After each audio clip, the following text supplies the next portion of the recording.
Assalamualaikum warahmatullahi wabarakatuh. Selamat sore. Selamat berjumpa kembali pada pembelajaran Applikom. Moodle dapat diunduh secara gratis dari laman moodle.org dan kemudian kita meng-create LMS atau Learning Management System kita sendiri. Tetapi tentu hal ini membutuhkan kemampuan skill IT yang cukup untuk dapat membuat secara manual. Jika Anda ingin melakukannya lebih praktis, Anda dapat memanfaatkan laman-laman penyedia LMS berbasis Moodle secara gratis. Salah satunya adalah gnomio.com. Tentu ada keterbatasan yang akan diberikan ketika kita menggunakan laman-laman penyedia secara gratis ini. Namun demikian, ini tidak menjadi halangan kita untuk mempelajari bagaimana menyiapkan LMS berbasis Moodle, terutama bagi yang masih awam dengan LMS itu sendiri.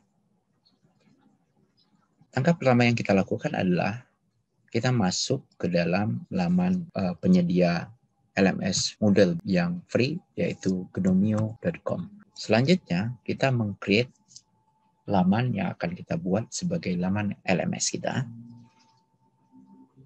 Misalnya kita mencantumkan nama sekolah yang akan kita buat. Di sini saya mencoba membuat sekolah namanya applikom.gnomio.com. Ya. Kemudian masukkan email address yang kita gunakan untuk email address institusi kita. Saya coba masukkan email address-nya. Kemudian lanjutnya kita biarkan bahasa Inggris karena tidak tersedia bahasa Indonesia di sini. Dan mengklik I have read and agree with the term and condition. Kemudian kita create site. Nah, kalau ada tulisan your site is being created, within a few minutes you will receive an email with login detail. Kalau tidak ada, cek spam folder. Jadi kita harus masuk ke email kita.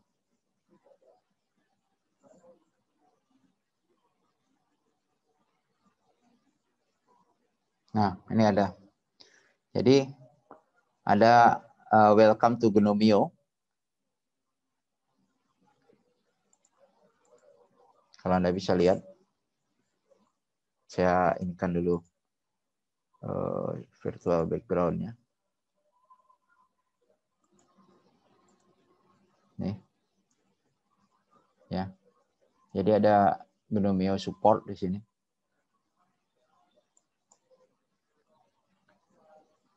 Nah, Anda tinggal klik ini. Ini site ini. Ini ada admin, ada password yang diberikan. Ya, kita ikuti itu. Jadi nama ini saya adalah applikom.gnomio.com. Tuh, ya. Ini nama laman LMS kita. Tinggal login. Login dengan menggunakan password yang diberikan di email tadi. Biasanya kalau kita buat pertama, username-nya pasti admin. Admin. Kemudian password-nya sesuaikan dengan password yang diberikan. Login. Nah, supaya tidak merepotkan, disimpan saja passwordnya. Maka kita akan sudah masuk ke laman LMS ini sebagai admin user. Ya.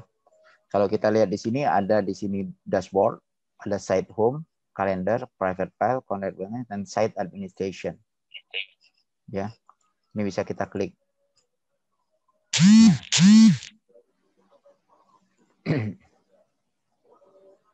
Ya, kemudian calendar, private file, content, bank, site administration. Pertama kali yang harus dilakukan adalah klik site administration dan lakukan register your site. Register. Jadi untuk melakukan register ini, jadi biasanya yang merah-merah ini penting ya, harus diisi. Misalnya di sini Indonesia. Kemudian adminnya ini. Kemudian I agree. Itu privacy notice ini. Kalau yang ini tidak usah karena dia akan menerima newsletter dari Moodle. Baru register your site. Nah, jadi laman kita ini sudah terregister. Kalau sudah, klik continue.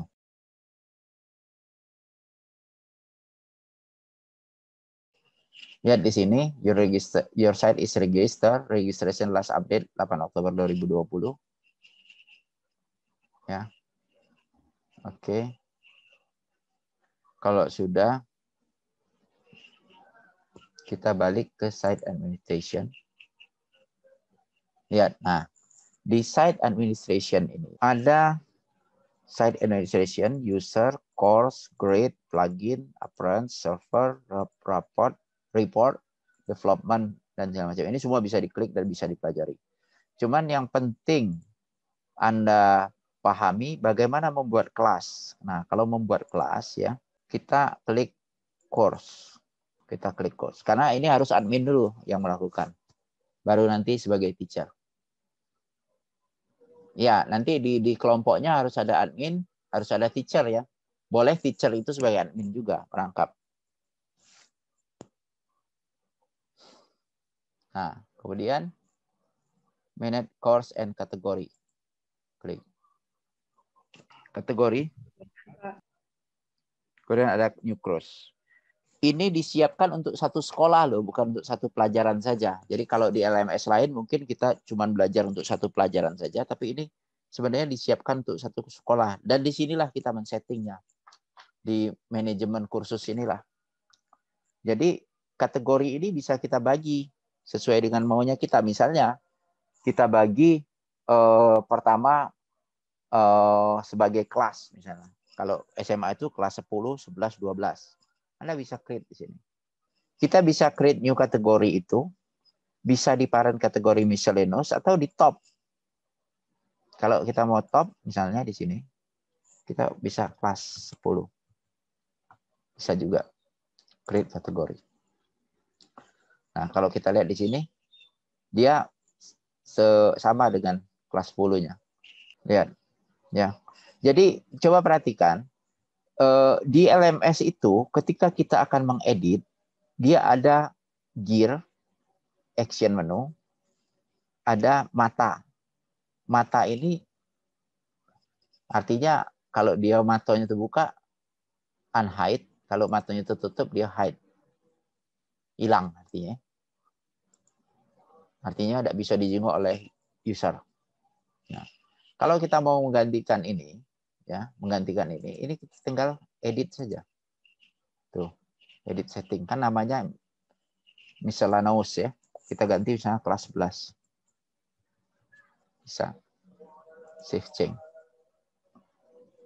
Pak, ngapa ke 11 di bawah itu ya di pucuk? Kita kaget dulu lah. Kita buat dulu yang baru di top ya. Ingat parent kategori ini penting ya untuk meletakkan hierarkinya ya. Kelas 12 misalnya. Create kategori. Nah, kalau misalnya Anda ingin susun berdasarkan kelasnya, ini naikkan saja. Tuh, lihat kan sudah naik kan ya? Jadi panah ini untuk menaikkan atau menurunkannya. 10, 11, 12. Nah, misalnya kita akan membuat pembelajaran biologi kelas 10. Ini kita klik dulu kelas 10. Jadi kita buatnya di sini. Klik new course. Di kelas 10, kategori kelas 10 kita buat course baru. Course full ini apa misalnya? Biologi peminatan. Biologi wajib peminatan misalnya. Kalau sekarang kan begitu kan pelajarannya. Yang shortnya apa? Bio minat misalnya. Atau Anda pakai ID number misalnya, kalau ada ID number ya. Seperti di kurikulum kita di FQ Biologi itu ada ID number. Ini bisa Anda buat. Nah, kemudian course kategorinya di kelas 10, show kapan start date-nya. Jadi ini kan kita siapkan sebelum, kayak kami menyiapkan e-learning kan kami siapkannya kan sebelum perkuliahan dimulai gitu. Katakanlah kita akan mulainya pada hari ini. Berakhirnya kapan? Atau besok tanggal 10 misalnya. Berakhirnya kapan? misalnya sampai Desember. Katakanlah sampai 10 Desember 2020 misalnya. Ya. Nah, boleh, kalau Anda tidak mau berakhir, tetap harus ada, Anda bisa klik. Ya. Ini optional. Jadi kalau Anda bingung, Anda tinggal letakkan kursor di sini. Apa sih? Apa sih ini? Gitu. Dia biasanya tampil. Nah, kalau ada yang merah-merah seperti ini harus diisi. Yang biru boleh tidak diisi. Description, Anda bisa tampilkan sini misalnya selamat datang. Atau misalnya dari deskripsi mata kuliah, mata pelajaran. Mata pelajaran ini akan membahas tentang biologi SMA untuk bidang peminatan misalnya. Apalah Anda bisa tuliskan di situ. Kemudian lihat di sini kalau ada image yang akan dimasukkan, Anda masukkan di sini.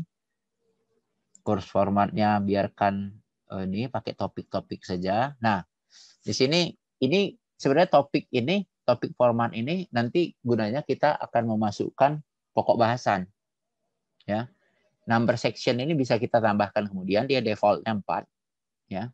Section ini kalau di ini pokok bahasan lah, KD atau apalah di pembelajaran biologi SMA tuh ya. Nah, ini kalau Anda ingin punya grup, ya, kalau sudah kita save dulu lah. Nanti kalau optional itu Anda bisa pelajari sendiri lah. Nah, lihat di kelas 10 kita sudah punya satu mata pelajaran biologi peminatan. Sebenarnya sampai di sini tugas admin selesai. Jadi tugas admin itu dia mempersiapkan, katakanlah dalam bahasa Palembang itu sarangnya baik. Kalau teacher nggak bisa ini harus akun admin. Jadi strukturnya itu begini. Satu LMS ini kita bisa gunakan untuk satu sekolah. Artinya ada satu admin sekolah paling tidak yang menangani ini. Nah, admin itu akan membuat seluruh mata pelajaran yang ada di sekolah itu, ya, seluruh mata pelajaran yang ada di sekolah itu, kemudian nanti akan mengundang guru. Nah, baru gurunya mengisi konten. Sampai di situ selesai tugas admin. Jadi kita lihat di dashboard coba. Site home. Di site home sudah ada satu course biologi peminat. Tapi belum ada gurunya. Belum ada gurunya kan? Nah, kalau mau ngundang guru gimana? Baik, setelah Anda membuat laman LMS saudara, bagaimana cara mengundang guru? Anda sebagai admin, maka yang perlu dilakukan adalah masuk ke dalam laman LMS saudara. Misalnya sini saya masuk ke dalam aplicom.gnomio.com dan kemudian login sebagai admin. Dan ketika kita akan login sebagai admin, maka yang akan tampil hanya seperti ini. Ada login, ya, dengan memasukkan user ID dan password, kemudian ada login as Chess. Login as a Chess. Ya. Kalau kita meminta guru untuk login, kita belum bisa. Makanya kita harus setting dulu bagaimana guru bisa login di sini. Kemudian kita login sebagai admin dan masuk ke site administration. Nah, di site administration Anda pilih di sini plugin. Kemudian Anda gulung ke bawah, pilih authentication dan manage authentication. Nah, setelah masuk di halaman manage authentication, maka gulung ke bawah sampai mendapatkan self registration. Defaultnya di sini disable. Maka rubah dulu ini menjadi email based self registration.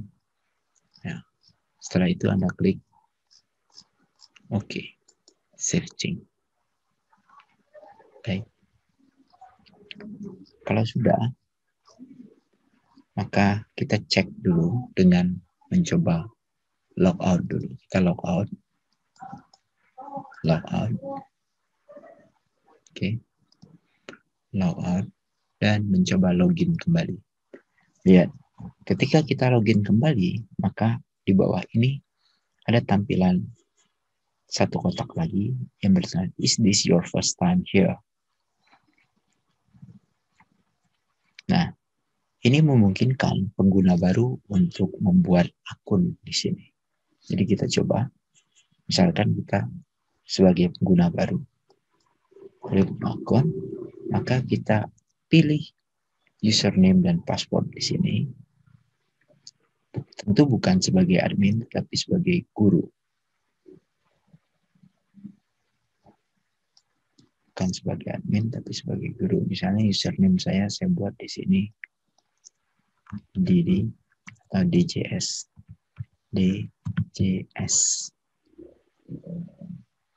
Nah, ya, kemudian kita buat password. Password di sini 8 karakter, at least 1 digit and at least 1 lowercase, 1 uppercase, and alphanumeric. Jadi saya buat seperti ini. DJS. Ya, pakai tanda, pakai huruf besar, pakai tanda angka. Ya, boleh. Jadi misalnya kita buat saya coba buat yang umum saja dulu, misalnya QWERTY ya @123. Nah, seperti itu.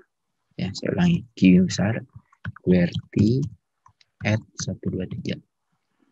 Ya, seperti itu. Nah, email address harus Anda gunakan. Saya menggunakan email address saya yang lain.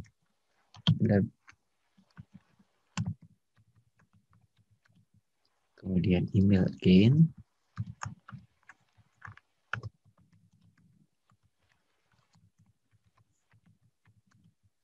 Kemudian first name saya adalah Didi Jaya. Surname saya adalah Santri. Kemudian city saya adalah Indralaya. Country saya adalah Indonesia.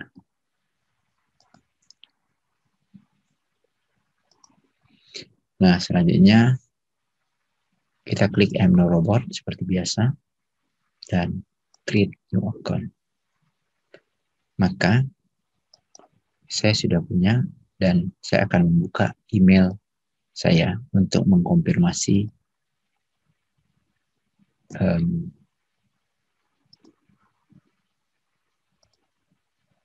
ya belum masuk. Mungkin dia butuh waktu. Ya, nah sudah masuk di sini admin user via Moodle. Kita klik seperti biasa untuk confirm. Please go to the website. Ya, kita bisa tinggal klik saja, klik di sini. Maka kita sudah otomatis login. Kemudian klik continue.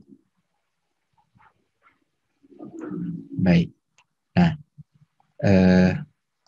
kita sudah bisa login di sini, ya, sebagai new user.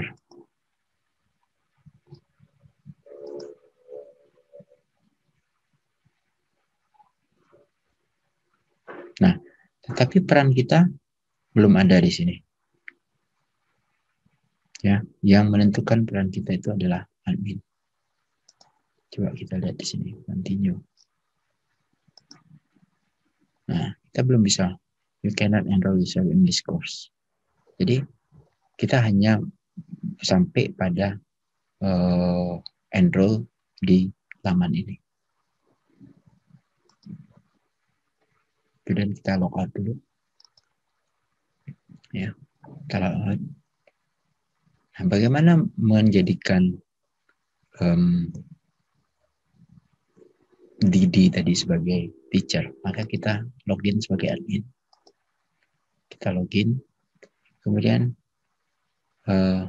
di site administration itu kita klik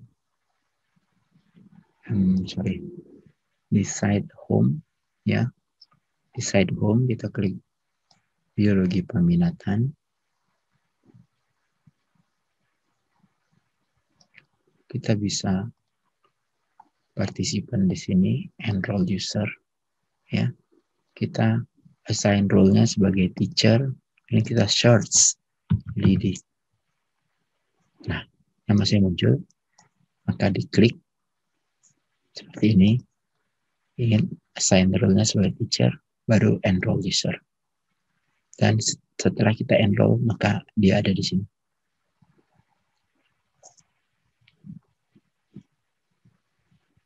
Ya, sebagai teacher. Oke. Peran kita sebagai admin selesai. Saya log out. Selanjutnya yang mengisi laman ini adalah teachernya, login sebagai teacher. Baik, kita coba lanjutkan. Tadi kita sudah membuat laman LMS berbasis model dan sudah dapat mengundang guru. Sekarang, bagaimana guru akan mengisi konten di laman tersebut?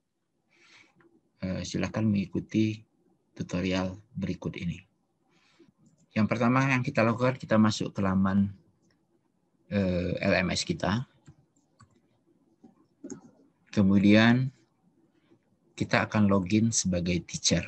Ya. Nah, kalau kita lihat di sini, ada satu mata pelajaran dan gurunya adalah Didier Santri. Kemudian kita login sebagai teacher.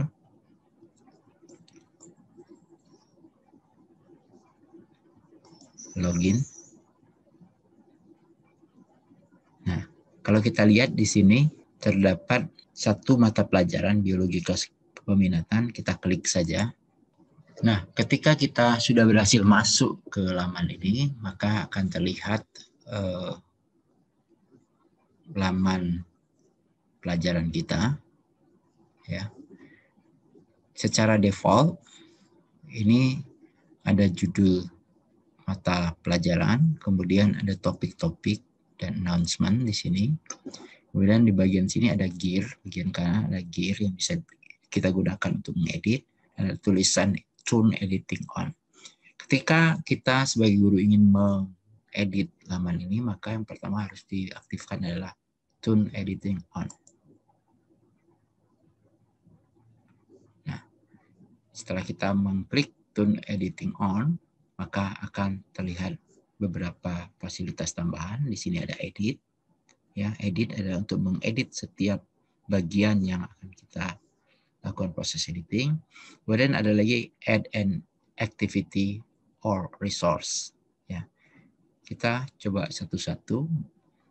Anda bisa membuat announcement di sini, pengumuman yang penting, dan saya akan langsung ke editing topik.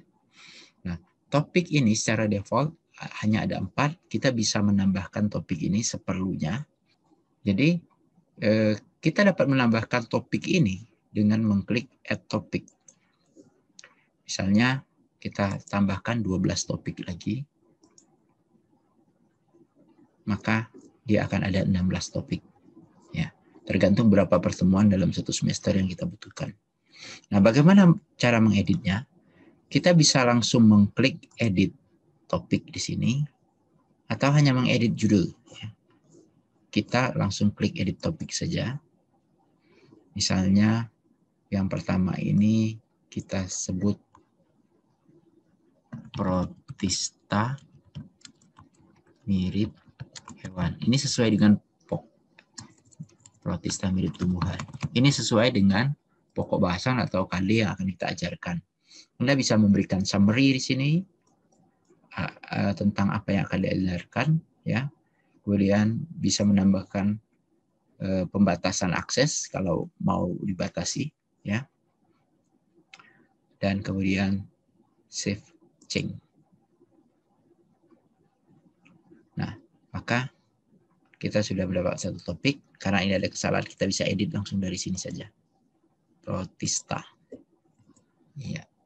Dan jangan lupa kalau mengedit, tekan Enter. Protista mirip tumbuhan. Terus apa yang ingin kita tambahkan di dalam pokok bahasan ini kita lihat di Add Activity and Resources. Jadi Moodle menyediakan dua macam perangkat. Satu perangkat digolongkan ke dalam activities, satu perangkat lagi resources. Activities itu yang berkaitan dengan aktivitas siswa. Misalnya dalam activities ada assignment, tugas, chat, choice, database, external tool, feedback, dan lain-lain. Yang biasa kita gunakan adalah assignment untuk tugas, forum untuk diskusi, kemudian quiz untuk kita membuat quiz-quiz atau termasuk tes, UTS, UAS, dan sebagainya. Kemudian external tool ini juga sering kita gunakan manakala kita akan melakukan pembelajaran secara daring, pembelajaran maya dengan menggunakan tool eksternal yang lainnya, seperti misalnya kita menggunakan Zoom. Jadi kita bisa masukkan linknya di sini. Ya. Pada LMS yang berbayar ada satu tools lagi yang namanya Big Blue Button, ya. Itu digunakan untuk seperti Zoom, ya. Jadi Moodle sudah menyediakan fasilitas itu, cuman karena ini adalah gratis, ya, free, maka fasilitas itu tidak tersedia di sini. Kemudian ada kelompok kedua yang bisa kita tambahkan, yaitu resources. Resources ini adalah bahan-bahan yang digunakan untuk pembelajaran. Misalnya kita akan menambahkan bahan ajar, ya, baik berupa file, buku maupun folder, kita bisa tambahkan semua di sini. Kemudian kita juga bisa menambahkan link URL, misalnya YouTube ataupun link URL yang lain yang bisa diklik ini dengan add new URL. Nah, untuk tahap pertama kita menambahkan dulu file, ya. Misalnya kita ingin menambahkan bahan tayang, ya, bahan tayang PowerPoint, atau menambahkan bahan ajar lainnya. Jadi kita berikan judul di sini, misalnya bahan ajar. Nah, kita juga bisa menuliskan deskripsi yang diperlukan, misalnya silakan unduh bahan ajar berikut ini. Nah, apa misalnya yang kita ingin berikan? Misalnya PPT Protista, misalnya. Nah, kemudian karena ini harus kita display di depan, maka kita klik kotak ini, display description on course page. Kalau ada ini kan file, ya, jadi kita harus mengupload file. So kita add file di sini, upload file. Kita pilih file. Misalnya saya memilih dari pelajaran Applikom ini, katakanlah ini, ya, sebagai bahan ajar, misalnya, terus kita upload. Baik, nah sekarang bahan ajar itu sudah terupload. Kemudian pengaturan lain bisa Anda tambahkan, termasuk restrict access kalau mau membatasi akses ini. Kemudian kalau tidak ada, kita langsung save and return to course. Nah, bahan ajar kita sudah ada di sini, tapi belum bisa diunduh. Kalau misalnya kita punya 2 atau 3 bahan ajar, maka caranya kita edit setting. Kita kembali ke kotak ini, dan kita berikan link di sini. Kita blok, terus di sini ada link, browse repository. Kemudian karena kita sudah mengupload file, kita tidak perlu mengupload lagi, kita langsung ambil di server file. Ini digunakan ketika kita sudah banyak mengupload file, jadi kita tinggal memanggil dari server file yang ada, kita klik bahan ajar, dan di sini ada satu bahan ajar, kemudian select this file, maka link ini sudah terbentuk, dan jangan lupa kita save kembali. Nah, ya, jadi PPT Protista sudah menjadi link yang bisa diklik, dan ketika Anda klik, maka bahan ajar itu muncul. Ya, seperti ini. Baik, kita sudah menambahkan bahan ajar.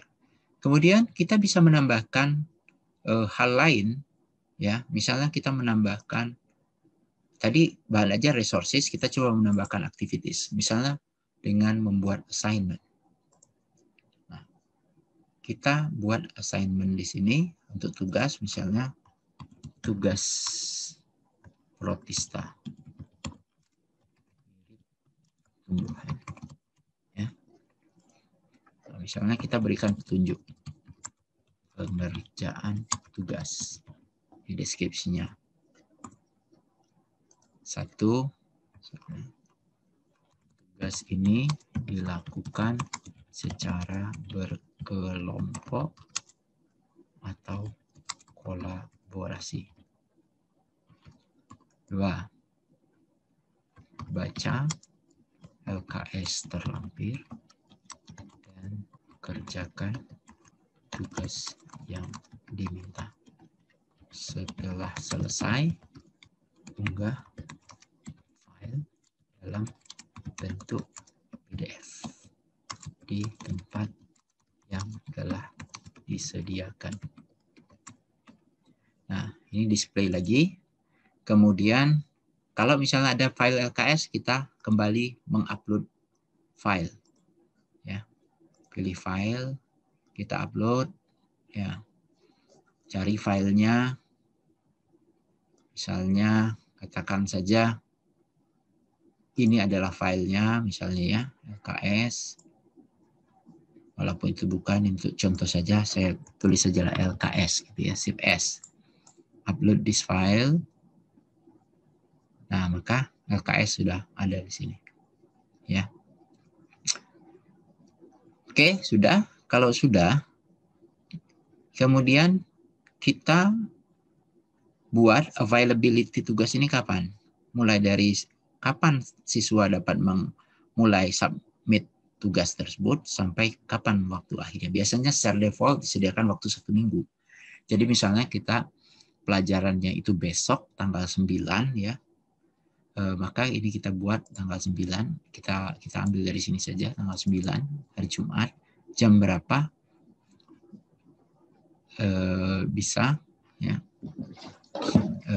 Misalnya bisanya siswa boleh menguploadnya jam 8 sampai tanggal 15 misalnya. Jam 12 misalnya. Nah, cut off bisa di buat atau tidak ya. Cut off ini berarti sama sekali si siswa tidak bisa mengakses lagi. Nah, kalau sudah, kita lihat submission types ya. Ada 2 pilihan, ada online text dan ada file submission. Kalau dipilih online text berarti siswa mengetikkan teks secara online, tapi kalau misalnya seperti tadi kita meminta dia membuat file kemudian mengunggah sebagai JPG, maka yang dipilih adalah file submission. Nah, maximum number of uploaded file ini kita pilih, terserah kita mau 1, 2 ataupun beberapa file. Ini bisa misalnya kita pilih 2 file saja. Dan ukurannya juga bisa kita atur. Misalnya saya hanya karena JPG tidak terlalu besar, saya cuma mengizinkan 2 MB misalnya. Nah, sorry, karena tadi minta PDF bukan JPG. Hanya 2 MB. Atau kalau misalnya kurang besar, Anda bisa atur dari situ ukurannya. Dan kita pilih tipe filenya dengan mengklik choose. Karena tadi kita minta PDF, maka di sini ada beberapa pilihan, ada arsip audio, kemudian dokumen, HTML, image, ya, presentation, streaming, video file, dan segala macam. Karena kita minta dokumen, kita pilih yang dokumen file, dan klik expand. Karena banyak jenis dokumen file, pilih PDF saja. Ya. Jika Anda meminta file Word, maka Anda klik Word. Ya. Tapi tadi kita minta PDF. Kemudian selanjutnya kita save change. Di sini sudah ada PDF dokumen yang diperkenankan. Kemudian feedback type-nya ini dibiarkan default aja dulu, submission setting-nya juga default saja, ya. Nah, kemudian Anda perhatikan ada group submission setting. Ini penting ya, karena pada tugas kemarin ada kekeliruan memilih ini. Jadi kalau Anda pilih ini yes, maka ketika kita membentuk grup, student cukup mensubmit satu student dalam grup itu cuma submit satu file, akan tersubmit untuk semua student dalam grup tersebut. Nah, kesalahan kemarin adalah kelas besar itu dibikin satu grup. Jadi begitu satu orang submit file, maka seluruhnya sudah tersubmit. Tidak bisa mensubmit file. Jadi kalau Anda menginginkan, walaupun ini kerja dalam kelompok, Anda menginginkan setiap anggota kelompoknya mensubmit file sendiri-sendiri, maka ini biarkan dengan pilihan no. Ya. Dan semuanya Anda bisa klik di sini, karena ini cuma optional saja. Kalau sudah selesai, kita klik Save and Return to Course. Nah, maka kita sudah ada tugas di sini. Ya. Kemudian kita bisa klik ini untuk melihat apakah bagaimana tugas ini nantinya. Nah, ini ada participant, ya, ada submitted, needs grading, due date, time remaining, masih 6 hari lagi katanya. Nah, kita sudah membuat tugas untuk siswa.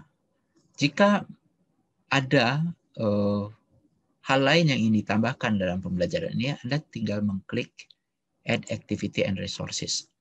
Misalnya ingin membuat forum atau menambahkan external tool dan lain-lain, tinggal Anda klik saja dan kurang lebih caranya sama. Misalnya kita akan klik forum diskusi misalnya, maka diberikan nama forum diskusi siswa misalnya. Ini Anda berikan lagi, silakan Anda kalian berdiskusi di sini. Nah, seperti itu. Availability-nya juga bisa Anda buat kapan. Misalnya kita membuatnya pada saat jam pelajaran, ya Anda setting pada saat jam pelajaran seperti itu. Nah, kalau tidak kita biarkan saja. Kalau sudah, kita save and return to course. Untuk forum diskusi bisa kita lihat, klik seperti ini. Kalau siswa ada ingin menambahkan new discussion topic, kita bisa tambahkan sini, atau kita sendiri sebagai guru menambahkannya, bisa menambahkan new discussion topic di sini. Jika misalnya kita ingin menambahkan bahan ajar, misalnya kita perlu bahan ajar, menambahkan misalnya video pembelajaran, maka kita boleh mengklik ini, ya. Kemudian kita tambahkan resources di sini, kita tambahkan URL, ya. Nah, kita lihat URL-nya apa gitu ya. Misalnya video pembelajaran. Maka kita eksternal URL misalnya dari YouTube yang sudah kita siapkan sebelumnya, protista mirip tumbuhan. Nah, misalnya kita ingin nih ada materi ini, ya, tapi kita harus memasukkan sumbernya nanti, ya. Oke. Kita masukkan di sini. Terus boleh kita sumber, tuliskan di sini. Sumber. Nah, ya. Kita displaykan. Karena itu bukan punya kita, ya. Kalau punya kita tidak perlu pakai sumber.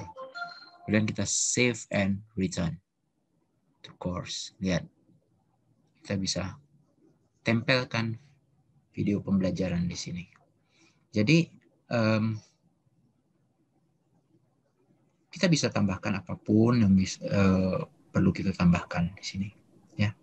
Kalau sudah selesai, maka kita selesai mengedit mata pelajaran ini. Baik, setelah kita berhasil melakukan proses editing bahan ajar dan kegiatan siswa serta tugas-tugas untuk siswa, maka yang kita lakukan adalah kita mengundang siswa sebagai partisipan di dalam mata pelajaran yang kita ampu. Caranya adalah kita mengklik partisipan, kemudian kita Setelah muncul halamannya, maka di sini terlihat ada partisipan dan ada gear di sebelah kanan. Ya, kalau kita lihat ke bawah, hanya ada kita di sini sebagai guru. Ya, hanya ada satu orang di sini sebagai guru. Dan kita akan mengenroll siswa dengan terlebih dahulu melakukan setting pada enrollment methods. Klik. Jadi saya ulangi, kita klik gear ini, kemudian klik di bawah enroll user, kita klik enrollment methods, kemudian, nah kita lihat di sini pada enrollment methods ada manual enrollment, guest access, self enrollment student. Yang kita pilih bukan akses sebagai tamu tapi sebagai student, dan ini harus diaktifkan dulu. Kalau kita lihat di sini, ini ada lambang Trashwind untuk mendelete, ada juga mata yang masih disable, makanya kita enablekan dulu supaya dia bisa muncul. Ini muncul. Kemudian kita akan lakukan setting pada self enrollment ini. Kita klik gear-nya tadi, dan kemudian kita berikan, boleh kita berikan nama, misalnya kita berikan nama di sini pendaftaran mandiri. Jadi siswa. Jadi pada pembelajaran ini setiap siswa harus mendaftarkan dirinya pada mata pelajaran yang dia ikuti. Nah, yang perlu kita isi lagi apa? Misalnya enrollment key. Enrollment key misalnya kita buat dari biologi 10 misalnya. Ya. Kita bisa membuat key apapun, ya. Dan key ini nanti akan dibagikan kepada siswa yang menjadi peserta pembelajaran kita. Kemudian default sign role-nya itu tentu student karena kita tujukan pada siswa. Kalau kita membutuhkan waktu pendaftaran sebelum mata pelajaran dimulai misalnya, maka kita enablekan, kalau tidak biarkan seperti ini. Kemudian kita save change. Ya. Nah, maka pendaftaran mandiri siswa sudah ada. Kalau misalnya ingin keataskan, tinggal kita klik ini. Dan dia jadi nomor 2. Ya. Jadi bisa manual enrollment, bisa pendaftaran. Apa beda 2 ini? Beda 2 ini adalah manual enrollment adalah kita sendiri sebagai guru melakukan pendaftaran manual kepada siswa. Kalau siswa kita hanya orang 10, mungkin sanggup kita masukkan emailnya. Tapi kalau siswa kita udah lebih dari 40, mungkin agak susah, dan yang paling praktis adalah siswa sendiri yang mendaftar. Nah, kalau sudah, maka kita sudah melakukan setting untuk siswa dapat mendaftar. Kita log out sebagai teacher. Nah, oke. Ya. Sekarang kita akan mencoba mendaftar sebagai siswa.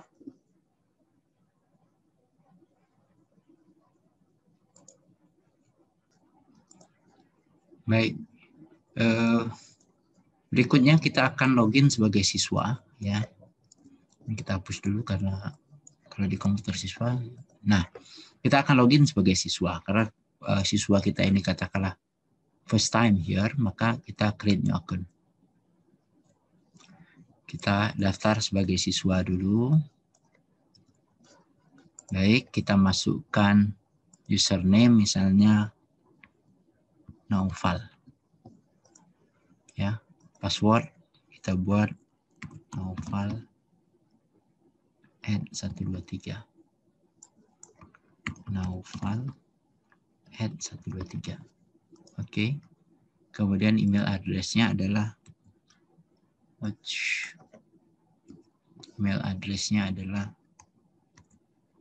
naufalahmad897@gmail.com.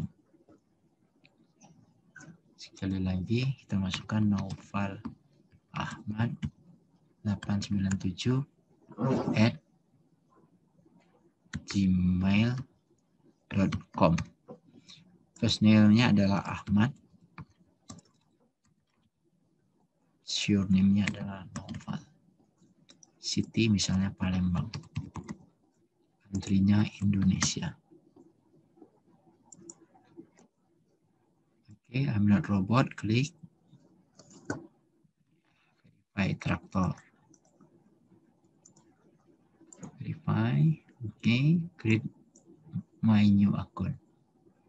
Nah, maka siswa kita sudah punya new account di sini dan dia harus mengkonfirm emailnya. Kita akan lihat bagaimana dia mengkonfirm emailnya. Oke, di email siswa sudah ada admin user. Dia harus confirm dengan mengklik link confirm dan dia sudah masuk sebagai siswa. Apa yang dilakukannya setelah itu adalah melakukan proses registrasi pada mata pelajaran yang dibutuhkan. Dan dia akan mengklik set home. Set home, kemudian melihat available courses. Di sini ada biologi peminatan tadi dengan guru Widya Santri dan diklik biologi peminatan. Nah, kemudian dia mengklik pendaftaran mandiri siswa. Di sini ada enrollment key, dia cukup menuliskan enrollment key. Jadi enrollment key-nya adalah biologi 10. Enroll me. Nah, maka Naufal sudah mendaftar di mata kuliah ini, dia sudah bisa membuka mata pelajaran ini dan dia sudah bisa membuka mata pelajaran ini. Dan melakukan misalnya mengunduh bahan ajar, dia juga bisa melakukan melihat tugas gitu ya. Kemudian mengunduh LKS yang dibutuhkan, kemudian melakukan submission dan lain-lain. Oke. Dan mengklik video pembelajaran yang diberikan. Seperti itu. Baik. Nah, kalau sudah selesai, berarti dia bisa logout. Baik. Nah, siswa sudah mendaftar, kita akan cek sebagai guru dengan kita login sebagai guru tadi. Ya, kita login sebagai guru, kita masuk ke pelajaran kita, biologi peminatan, kemudian kita cek partisipan. Partisipan, maka di sini ada nama Ahmad Naufal dengan emailnya dan role-nya adalah student. Ya. Baik, saya kira demikian ya. Jadi kita sudah mencoba membuat laman LMS berbasis Moodle pada gnomio.com dan mudah-mudahan apa yang disampaikan ini bisa bermanfaat untuk membantu Anda membuat laman serupa. Demikian saya kira. Terima kasih atas perhatian Anda. Billahi taufiq wal hidayah. Assalamualaikum warahmatullahi wabarakatuh.